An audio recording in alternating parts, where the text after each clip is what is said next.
90.3 FM. My name is Esther Nwachukwu. First, let's take a look at the highlights. We're starting off with ISWAP killing 200 Boko Haram terrorist families in a clash. Rainstorm destroys 105 houses in Ekiti. Atiku leads PDP protest march on INEC headquarters.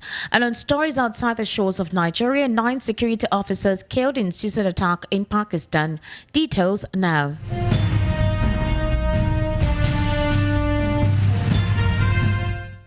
Now, Islamic State West Africa province ISWAP terrorists have killed over 200 members of the outlawed Boko Haram insurgents and their family members in a rivalry fight in Gazua camp, one of the terrorists' dreaded enclaves in Bama local government area of Borno State. No fewer than 560 members of the Boko Haram insurgents, including top commanders, fighters and abductors, have surrendered to the military.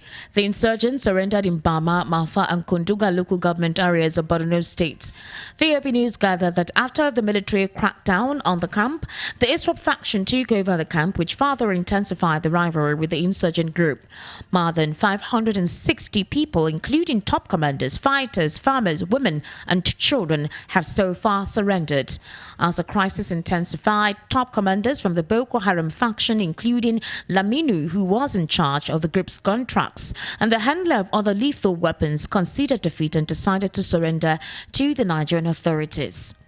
Meanwhile, rainstorm that accompanied a 2-hour rainfall on Friday evening destroyed 105 buildings in Okeoko, Ikole local government area of Ekiti State.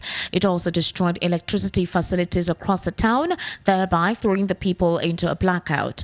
Ekiti State Governor Biodun Oyebanji, during an on-the-spot assessment of the town yesterday, condoled with the residents. Oyebanji, represented by his deputy, Mrs. Monisha Tefuye, described the occurrence as highly devastating. Aribasoye assured the people that succor would soon come for the victims, urging them to be peaceful and have faith in the government to help recover their losses.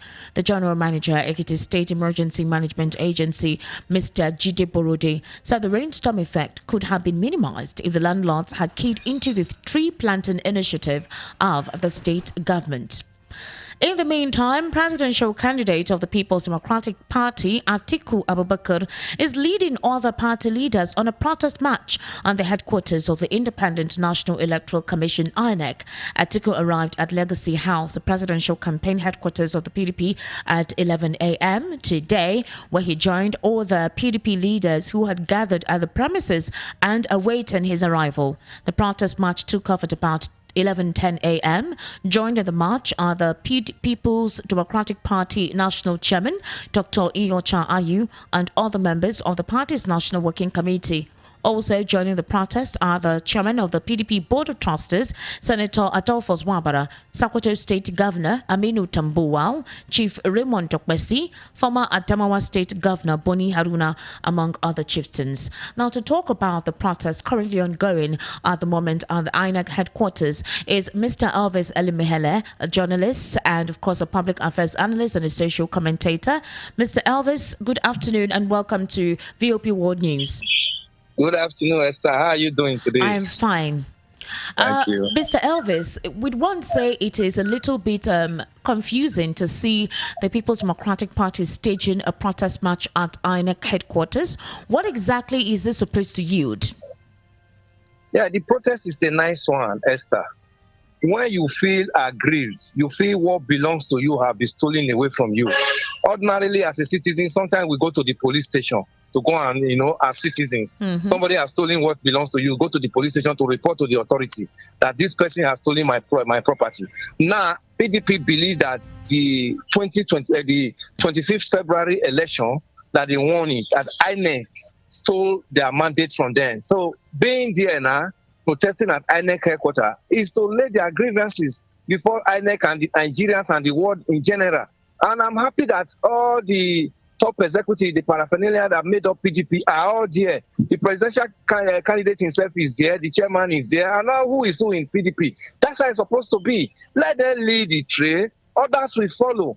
Every other party that is feeling aggrieved can also do likewise. They are not protesting, they are not causing, they are not bringing in violence. They are protesting that their right has been taken away from them. that they won the election. I think it's a nice one. Let us begin to do this, even as they are prepared, as they are in court. Let them begin to sensitize the world that what they won, what they believe they won, I mean, it's taken away from them by INEC. All right, so let's we can see that some of the protesters have placards like INEC subverting the will of the people.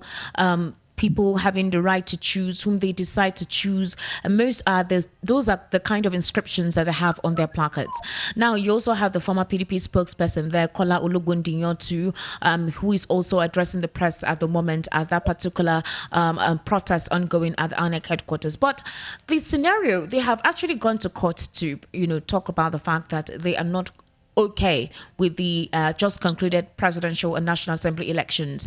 Now, staging this protest, is it going to change anything? Yes, they are expressing their discomfiture, but will it necessarily change anything? The elections on the results cannot be recalled unless the court said so, which is a process. So why don't they start off with the court process they've begun with, and then let us see how things proceed from there, rather than this protest ongoing at the INEC headquarters? Yeah, the protest, in a way, I see it as more of sensitization. The judges that are going to look into the case are Nigerians. They're also watching this protest. They're also going to get one or two information from this protest. They are briefing the press. Placard, they are holding placard. They say some of the placard that you said now that INEC is subverting the will of the people. These are some of the things that are going to feature in the court. Let the court also use, we are not really talking about we are not talking about technicality in this matter. Now, I know when they get to court now, they start proving technicalities and all that. We are talking about moral, and we are talking about the mood of the nation. The court has to look into all these things. They have to look at the law. They have to look at the mood of the nation, and they have to look at morality of what is coming out of what has just happened. So all this one will form the basis of where the judgment is going to come from. And as these ones are going on, the court is also going on.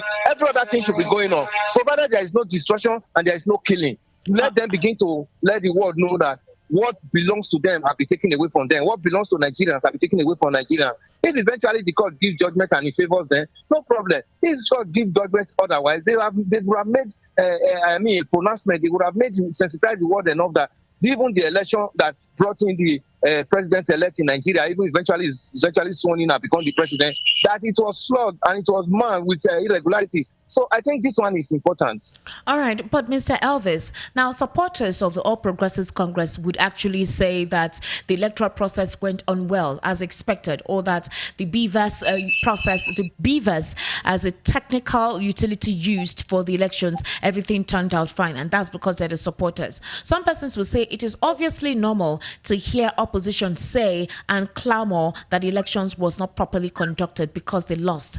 Now, would you say it's because the PDP were on the losing side, or the Labour Party lost? That is why this is ongoing. What if the People's Democratic Party had won? Would they have questioned the verifiability of the just concluded elections? Esther, let me tell you the truth. The truth is that there is nobody that will find himself in this kind of situation we find ourselves in this 25th of February general election that will not go out and do what is going on now. I want to tell you that even if it was PDP that won this election, other parties would have also protested. APC would have protested and Labour Party would have protested. If it was Labour Party that won, other parties would have as well protested. Nobody will with his right to be trampled upon and taken away from him. That's what we are saying now. What they are doing, I am in support of it. There is nobody that will, even if APC condemns what they are doing at the moment, they will condemn it because it favors them. If it didn't favor them, they would have also done. But you also have, Mr. Elvis, you also have supporters of the All Progressives Congress alongside with the protests ongoing at the INEC headquarters, especially in Kogi State, where the women are celebrating the peaceful polls of the just concluded elections. They are on the streets raising placards and actually saying that there was credibility in the just concluded election. So there's a peaceful walk. While you have at the INEC headquarters right there, where you also have protesters and persons who have dissenting and discordant views concerning the just concluded election. So when you see these going side by side, would we say that this is expected in a normal democratic dispensation for things like this to occur? We can easily do that in this part of the world, Nigeria. You are going to see more of these protests supporting the results. You know, they're going to sponsor to also be countering what the opposition is saying concerning them. They're going to see more in most of these states before the end of this week. And even from that, when the judgment will be given, we are going to be seeing opinion leaders, coming to say their own side of the divide. But the issue is, even the other parties that have not done what PDP is doing, I'm also encouraging them to do it. We see APC will sponsor most of these ones too, to counter it that the election was credible, free, and fair. But you and I know how that election went. You and I know that Nigerians, as we talk, most Nigerians are in money mood because they were expecting to see the desired change come on 25th of February after that election. But INEC got to the middle of the game and began to change the rules of the game. If they told Nigerians that they were not going to transmit results, I tell you the number of Nigerians that came out that day, over serious Nigerians, especially the youth, that came for change, they won't have come because Nigerians will always tell you before, your vote does not count. But when they saw the dummy of beavers to us that they were going to transmit results electronically from the polling booth to the server, that was why Nigerians came out to vote. Now Nigerians came out and performed their civic responsibility only for INEC to start shifting the goalposts at the middle of the game. That's what is leading to this. We are expecting to see more of this. Like, provided they don't allow the hoodlums to hijack it so that it becomes something else, people will start dying. We don't want Nigerians to die. But let this kind of protest continue. And I'm happy that it is led by the leadership of PDP. Let every other party and their leadership lead this kind of thing. Go to INEC headquarters and begin to vent out their anger so that Nigerians will know that what we are yearning for, we have not gotten it. All right. Thank you so much, Mr. Elvis, for being part of the World News this afternoon. Thank you, Esther. I do appreciate your input on the program. Thank you.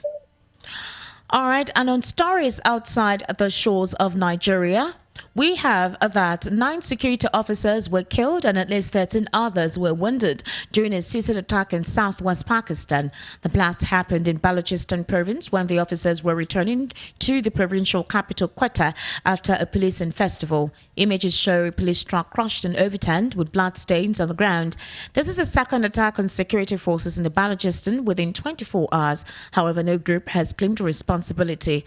Karachi's District Deputy Police Commissioner confirmed to the press that it was a suicide attack. Also, the government has condemned the attack and said that an investigation is underway. The area has, however, been cordoned off and a bomb disposal team is on site to gather evidence. Balochistan's Chief Minister Abdul Qudus Benzinzo said all such conspiracies against peace in the province will be made unsuccessful with the public support. And now to wrap up the world news at 12, let's take a look once again at the headlines. You heard that ISWAP have killed 200 Boko Haram terrorist families in a clash. Also, rainstorm destroys 105 houses in Ekiti. An Atiku leads PDP protest march on INEC headquarters. While on stories outside the shores of Nigeria, 9 security officers killed in suicide attack in Pakistan. That is a wrap on the World News at 12 on Voice of the People 90.3 FM. My name is Esther Wachuku. Do subscribe to our YouTube channel at VOP 903 FM. Also, you can follow our social media handles at VOP 903 FM. Good afternoon and thank you for listening. Up next is Matters with Ikami Judah.